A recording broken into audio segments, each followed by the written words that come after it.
Hello and welcome to yet another episode of Sutton Impact Family Style. Happy Easter. I'm Jason. I'm Bill, and I'm still on a high from watching Gonzaga and UCLA. And I was telling Jason offline, it's probably the best basketball game I've seen, maybe not ever, but in my memory. Because both teams did what they did well, and they were successful. Both teams shot over 50%, and it was a good defense. I mean, it was just like, really, it was almost like a video game that was that your guys were so good, you picked the guys on your team, and they really fit together well.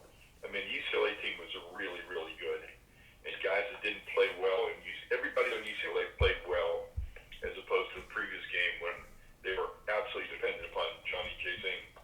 And this time, Johnny Jay-Zing was still the guy, but everybody else stepped up and played with him.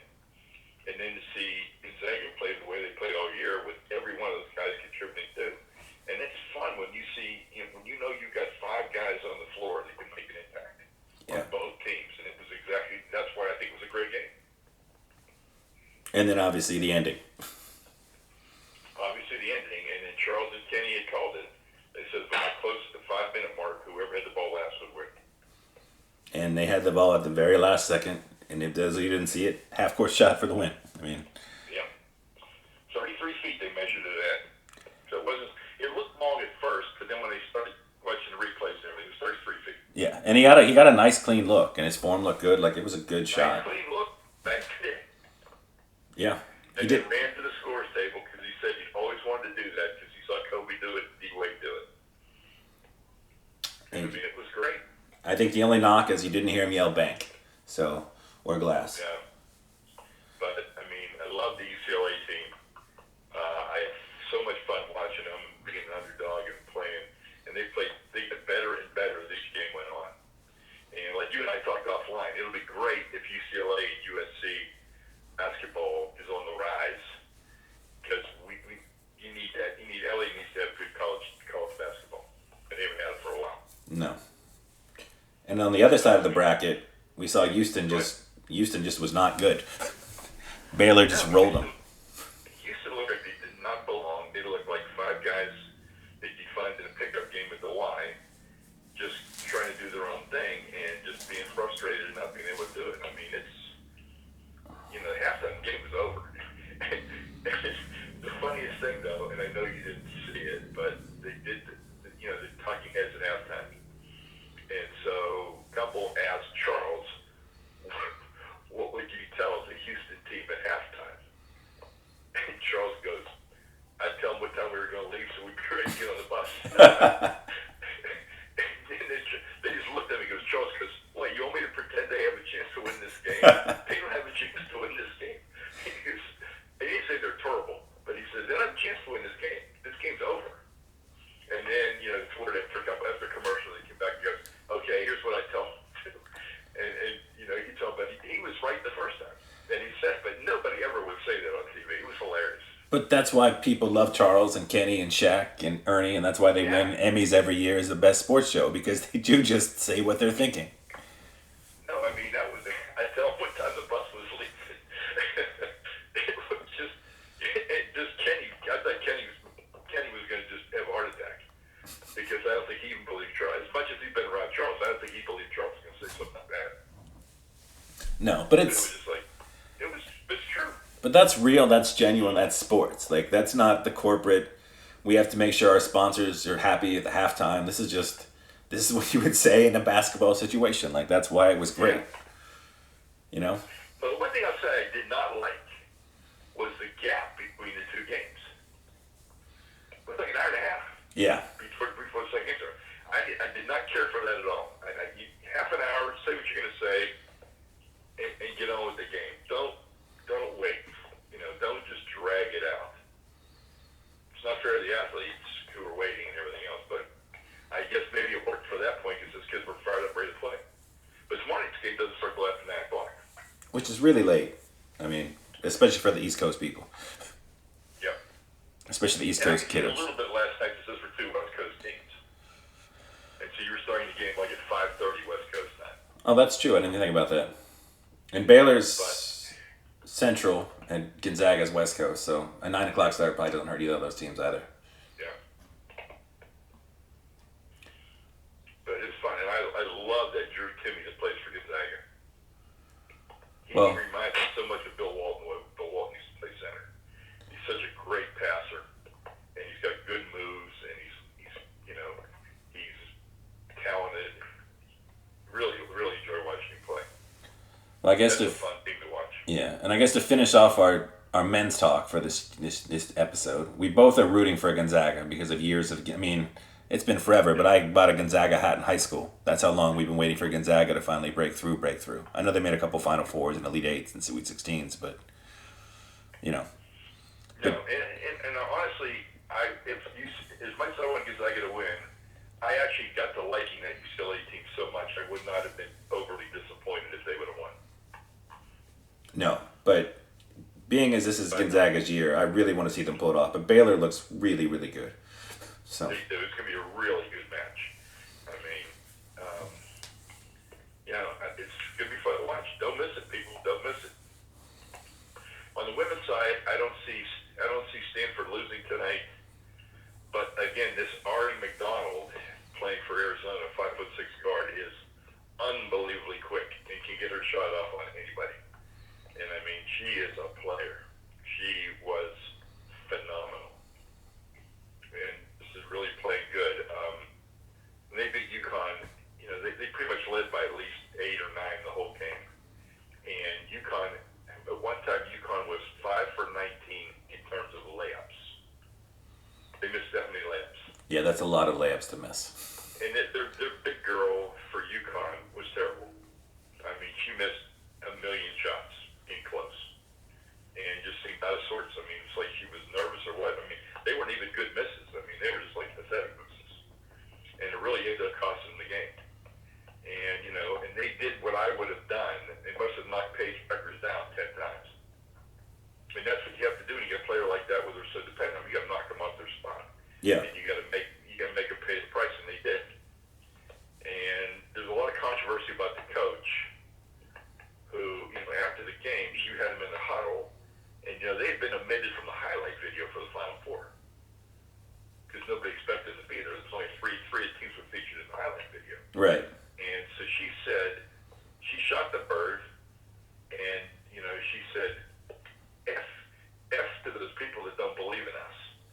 And now they want her to apologize. And I think she was just in the heat of the moment, and that's how she felt. That's how her team feels. I'm okay with it.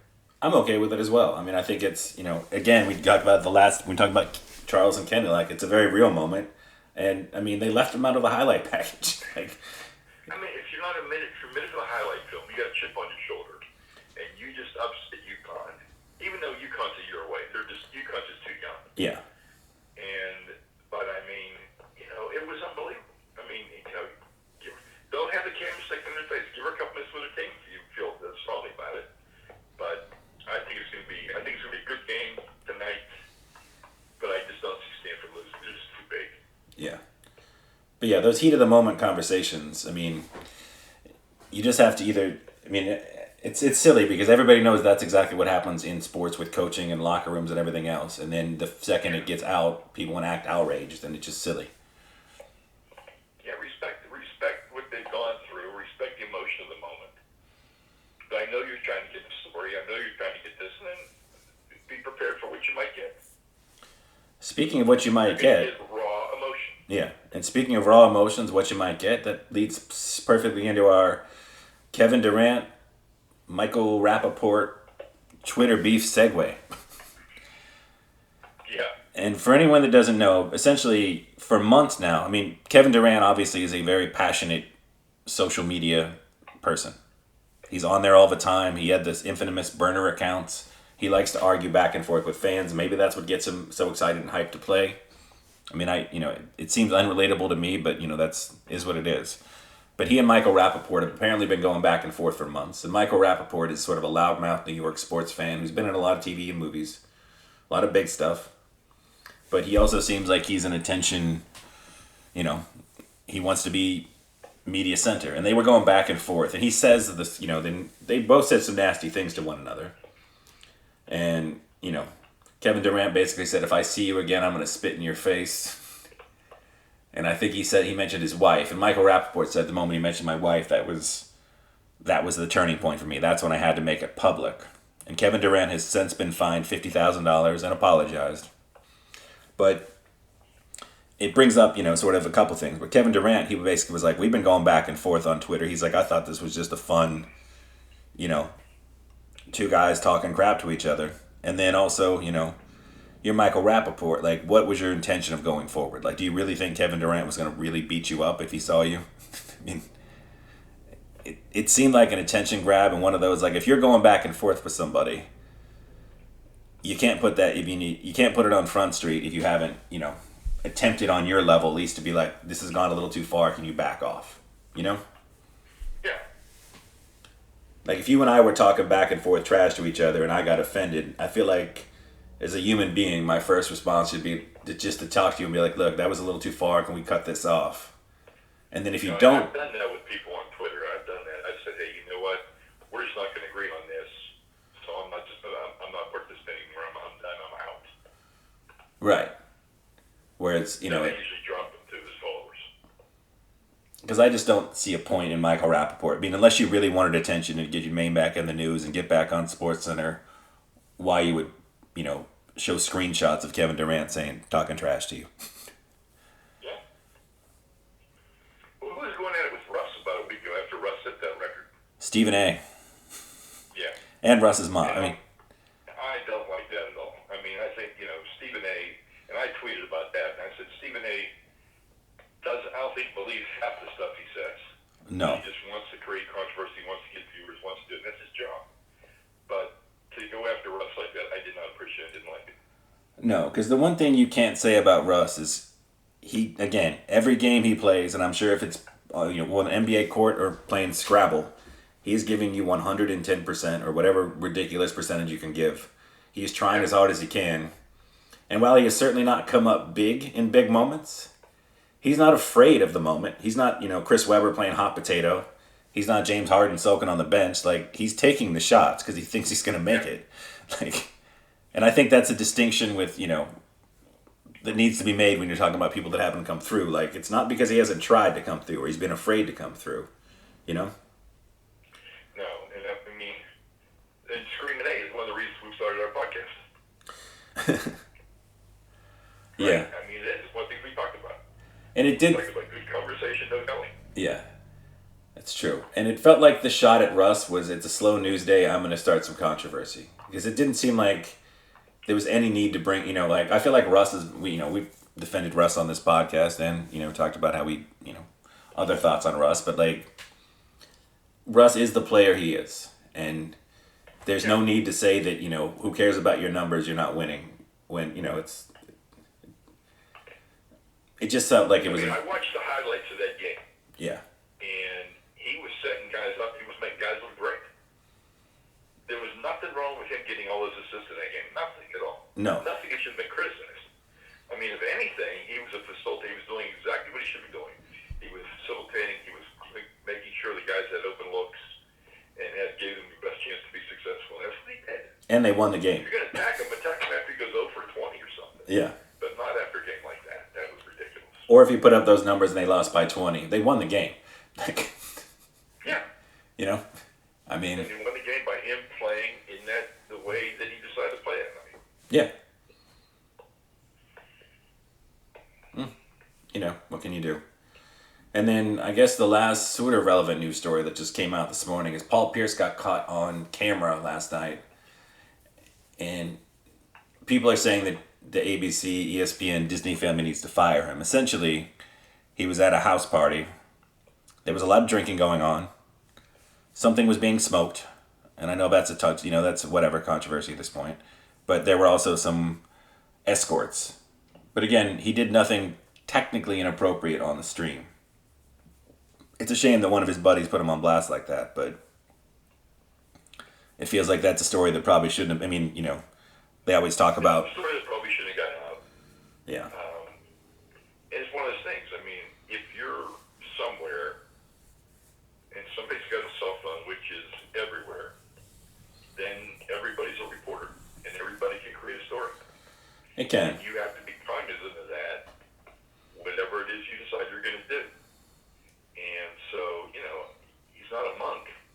No. You know, he lives his life. He's invited to a party, went to a party. And I think, unfortunately for him, I think you make the assumption that the people as part of your friends, and nobody's ever going to do anything detrimental to you. And in this day and age, that's a bad assumption, because you have people that want their moment of fame, and they're going to keep their moment of fame for putting that video out there, selling it to TMZ or whatever they're going to do with it. Yeah, because I'm sure TMZ would have paid 10 grand for that. They'd write you the check on the spot. In a heartbeat. Yeah. And again, if more stuff develops and we hear that there's other shady shit happening, that's a whole different story entirely. But based on the information we have now, it seems kind of, Yeah. But I'll transition to an interesting story that involves Major League Baseball, Xbox, and Sony PlayStation. Okay. So for the last 8 years, if you wanted a licensed Major League Baseball game, like the best baseball game in the market, it's made by the San Diego Sony studio, Santa Monica. So if you wanted to play what's that? Oh, so if you wanted to, San Diego, it's Santa Monica studio in San Diego. So what's the show called? The game Oh, called? the game is called MLB The Show. And MLB The Show, okay. if you Google it, it looks like it's the best baseball sim. It's probably the best baseball game ever. But it's been exclusive to Sony platforms for the last decade. But when they renegotiated the contract with Major League Baseball this year, Major League Baseball said, you have to make it available on other platforms. So it was big news last spring when it was announced that it's coming to Xbox. Because Sony and Xbox are obviously pretty big competitors. Right. But this week, the big news is Xbox has Game Pass. And essentially for people that want to know what Game Pass is, it's Netflix for games. And Xbox announced that the former PlayStation exclusive is still a PlayStation game, but licensed through Major League Baseball, is coming to Game Pass. Meaning, if you want to buy the game that Sony used to own exclusively on Sony platform, you pay $70. And if you want to get it on Xbox, it's now free with your Game Pass subscription. Ooh. Which is, you went from having exclusive rights being the home of Major League Baseball on a video game platform to now you're in the back seat. And Sony is yet to respond. You don't know, they could, announce it's going to be free on PS Now or one of their similar systems. But as of right now, it looks like Xbox has just jumped ahead of them. Well, MLB should have had some language in that agreement that protected Sony, since Sony was giving up some intellectual property. Oh, I'm sure Sony's being compensated, but I mean, just No, what? but Oh yeah, one of the restrictions was that it would be that if it's $70, it's $70, of course. and you can't give it away for free. And credit PlayStation for seeing the loophole in the contract and using it to drive their subscription base. Oh, it's great news. Yeah. And I think if you're Major League Baseball, you guarantee you're getting your game in the hands of people that aren't necessarily baseball fans. Right. As a new game comes to Game Pass, everybody checks out that game. For baseball standpoint, maybe you get some kids that start playing MLB The Show and they find their way back to baseball. Because baseball's clearly lost some young viewers. On social media, this becomes talking about, baseball's making all this effort to try and get young people interested in baseball again, right? Right. But what they're doing is they're trying to make the game shorter and trying to do different things like that. And my point on social media was, that's great, but the people that you want aren't watching the games anyhow. No. If you really want to get young people back, you've got to go either through video games or figure out ways to modify the game and come up with your version of 3-on-3 basketball for baseball. Right. You got to come up with a way that you don't have to have 18 people to play something, and there's fun ways to play it, creative ways to do it, do different things. That's what you need to do. Not make the game shorter, because it's just, you got to go what they call the long game. The long game is figuring out what's going to be the significant change that's going to make this different and take it, and make an impact for years to come. Not knocking the game off. And then whatever they did, I watched the Pirate opening day on Monday, which day was it? It was Thursday. You know how long the game was? I'm sure it's 4 long. hours. Yeah. 4 hours. Not 3 hours, 4 hours. And then I watched the game yesterday, and it was 3 hours and 20 minutes. Right. Well, there's So no. what they're doing isn't working. Yeah. And we talked about it before. If you shave off 10 minutes off a game, that's not going to be the reason I watch baseball or don't watch baseball. No. I love No. base. If I love Maybe you baseball, learn I'm watching something. it. Maybe you'll try it. Right. But it's still not going to be the thing that hooks you in. You have to like it.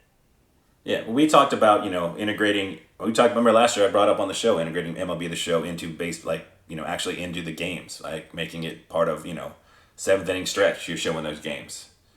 You're showing the kids playing against each other. We talked about like when a guy like Tatis, a young, exciting player, hits a home run. Make sure that all the old idiots that are old heads running around baseball aren't being like that's don't make him apologize for being enthusiastic about hitting a home run. Like No. bat flipping is awesome. Like Celebrate. And it was funny because we have such a double standard. Okay, like Sykes hits the shot last night, right? right. Runs to the scores table and celebrates, right? Nobody's criticizing him for that. No. Nobody's saying he showed up UCLA. Nobody's showing that. No. They're celebrating the moment. And that's all a home run is. A home run is a moment in the game. Yeah. And you only 182 games you hit, if you're good, you're hitting in the 30 a year. With over 500 bats, like it's a rare moment even for the best ones. So Yeah. but again, and the other, I guess, the dark side of all video games, sports related anyway, are the build your own team microtransaction sort of way, where you can technically earn everything. You can play you can go play online with the regular rosters. You can have your own fantasy franchise where you're trading players with computer opponents. But then they have a build your team where you're basically getting baseball cards or basketball cards of players. But you can either earn them very, very slowly by playing the game regularly, or you can spend money to earn packs. And that's the other thing is like even though you're giving away the game for free, technically you're hoping that money is then spent on, loot boxes, loot crates, packs, however you want to call it, where you get the better players. Right. Speaking of packs, what's new with Top Shot? Well, it seems to be running slightly smoother than before, which is good. I will say, for prospective investors, if you will, I was on the marketplace the other day, and there was a Giannis on sale for $13. And when you first started, you couldn't see him. I'm looking right now. I just clicked on the page. You can get a Zion Williamson for $35 right now. Now it is one of the lowest there's 35,000 of this particular highlight, and it's 34,750. So it's one of the lowest in that. But that card was probably $150 when it first opened. Okay. So we are seeing some, the common cards, even though they're great players, but the common cards, common highlights seem to be coming back down to earth. Which is normal. Which is normal. The rare cards still going for a lot, but I think in general there's a lot of people, but there's also, I'm looking at a Mitchell Robinson, but it's the gold highlighted Knicks rainbow color pack. So it's a legendary Mitchell Robinson, if that thing exists in real life, which you wouldn't think a legendary Mitchell Robinson at this stage of his career would be a thing, but it is. But it's going for $3,200 right now. Wow. Yeah. And the other very unique thing is when I look at my collection, they started adding little quantifiers to your cards. So I have a James Wiseman, and I have a gold star or green star, which means rookie year. So you get the rookie year one. And then I also have a rookie mint, which it sounds weird to use the word mint in traditional cards. Just usually meant, you had like a flawless, no scratches, no bends. But you can actually have a mint digital one. But their qualification is it was minted during his rookie year. Okay. But yeah, so the prices are, I think, getting back, but we're still in beta, so it still hasn't gone to the open market, and you haven't had the world in yet. But it does feel like... We still haven't introduced Michael Jordan in those cards yet. No, the legendary people are not in there outside of Mitchell Robinson, as I just mentioned. But it seems like unless it's a truly special card, the prices are back to like a normal level of price. Okay. You're no longer seeing a Josh Okoye go for $150. No, when they release Michael Jordan and Kobe, watch out. Yeah, and I'll be interested to see too, just given obviously, his tragic passing and the way that he's been spoken about in the last 2 years as opposed to the way he was spoken about probably the previous 2 decades, where a Jordan and a Kobe stack up financially in the in the digital card market, you know? Because I feel like Jordan is, as bizarre as it is to say, even after the Jordan documentary, like I feel like Kobe is, like nobody was pushing for Jordan to become the logo of the NBA, where they're pushing for Kobe to become the logo of the NBA.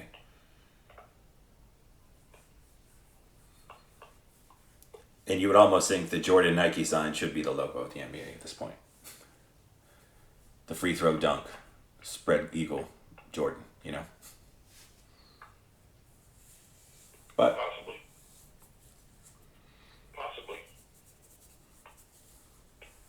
It'll be interesting to see. I mean, I would love to have a Jordan last shot versus the Jazz. I'd like to have a Vince Williams dunk in the dunk contest. yeah, I'd like to have all this. So, I mean, there's some interesting possibilities once they get it all ironed out, and it will blow up unbelievably. Oh, the last thing I would say is sort of an indicator. Like I said, it's still in beta, so it's still limited access to NBA Top Shot. But they put some common packs up for sale in the last 2 weeks. I got one of the packs, didn't get the other pack. But they put out 50,000 packs each time. And the second it went live for you to buy a pack, there were 300,000 people in line for 50,000 packs. Meaning 250,000 of those people were not going to get a pack, and they were in line waiting. So... And that tells you there's a lot of speculation going on. There is. And that's what you would expect. In a time when collectibles and memorabilia are at an all-time high, if you introduce something else that has that kind of appeal to it, that's what you get. It's very true. And I would think at some point, and this is probably sort of I don't know if it's I think I would want this. So basically, if you go to the page, what you're buying is a highlight that looks like a cube. And then you click on the cube and it plays. But I almost think if at some point when they go live, if they make that cube for purchase, and you can just Bluetooth your highlights to it, so you're watching the cube fill up with the highlight, and you have that on your desk, I think that would sort of take it to that next level of collectorism, Yeah. And maybe that's already in the works. I have no idea. But I just think that would be pretty cool. Switching gears, and again, this is my baseball moment that I'm waiting for. It's going to be a lousy Pirate season. They're not good. I mean, I'm waiting for the number one draft pick to happen. So anytime I'm surfing through the channels and I see SEC Network or SEC Baseball, I stop, and a lot of times it's been Vanderbilt. So I watch Jack Leiter again, who, along with Kumar Rocker, this is going to be two of the top three people taken. Right. Jack Leiter gave up a hit. And it was his first hit to give it up in 22 innings. Not run, a hit. So, I mean, he's only a freshman. He's unbelievable. That is crazy. And impressive. Yeah. So it's been fun. Opening day was fun. I enjoyed it. Pirates won. Then the clock struck 12 and they were back to normal yesterday. Looking like garbage. Might watch a little Mike Trout tonight. Just because I was in Shane. Otani, I like watching those too. I watched a little Padres last night, so I could see former pitcher Joe Musgrave, and he won 7-0 in his Padres debut. And in the Rays opener, Tyler Glasnow pitched 6 innings, gave up 1 hit, struck out 6, and Austin Meadows hit the home run to win 1-0. So I sent that to all my friends in Pittsburgh, saying, the trade that keeps on giving and making us rich. Yeah. Yeah. It's funny. I mean, all these guys are playing. Stoney Marte last night, 4 for 5. All these guys who are Pirates are very productive other places. So maybe it is the water. Who knows? It might be something, yeah. Got to be something. Yeah, like I said, I told you offline, I didn't really have any food moments this week. Well, my entertainment moment is, if you didn't watch Saturday Night Live last night, go online and watch Weekend Update from last night, because it's one of the funniest ones. I think Colin Jost and Michael Che are just phenomenal anyhow. But last night, because one of the subjects was U.S. Congressman Matt Gaetz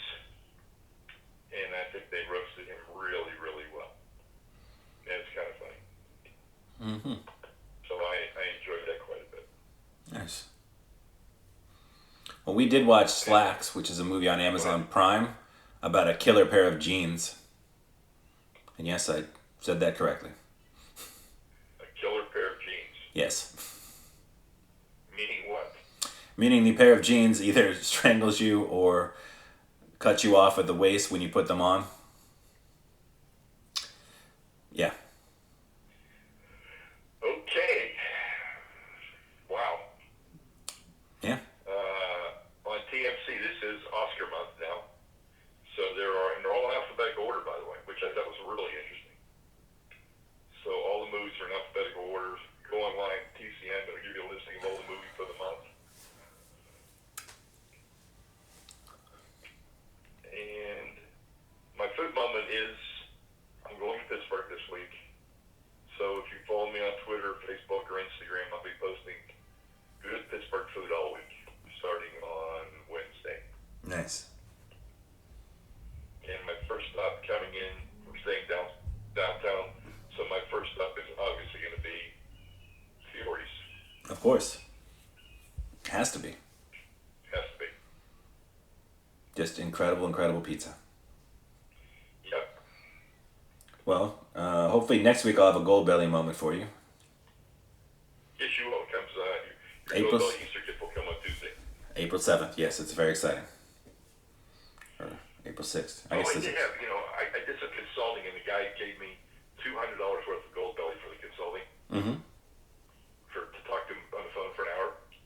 And so I ordered jelly donuts from the donut plant in New York City again, and they were phenomenal. It's hard to believe that you can get donuts shipped to you overnight that are delicious the next day. It is. Yeah, they're unbelievable. So, Okay. I don't know what to say. They're great jelly donuts. I would think if there was a donut that would be good the next day, it would be the jelly. Would maybe be the one that... Yeah. And Mom and I rent a house in Maine for 2 weeks in July. But we're going to fly to Hartford and drive up through Amherst in Boston and Portland, Oh, okay. and then fly back out of Portland. But I'll be hitting Hanger, and I'll be hitting Atkins Farms Nice. on the way. Two of my favorite spots that are so unique to the Amherst area and Amherst Hadley area that I wish they were somewhere else, but they're not, and so it's actually worth my trip to go there. Yeah, the hangar expansion just sort of stalled. You know? Yeah, the national rollout. Yeah. I think there's one in Connecticut or somewhere in New Jersey. Isn't Yeah, there's a New Jersey one. There's 5 or 6 now, I think, but they did, there was talk of coming all the way down to you in Florida, and that just never happened. I would make that drive. Yeah. Yeah. They have great food. They make fresh food. That's just the way, it seems simple, but a lot of restaurants just don't do it. It's really bizarre. So I'm looking forward to that this summer. Yeah. All right, everybody, enjoy your Easter.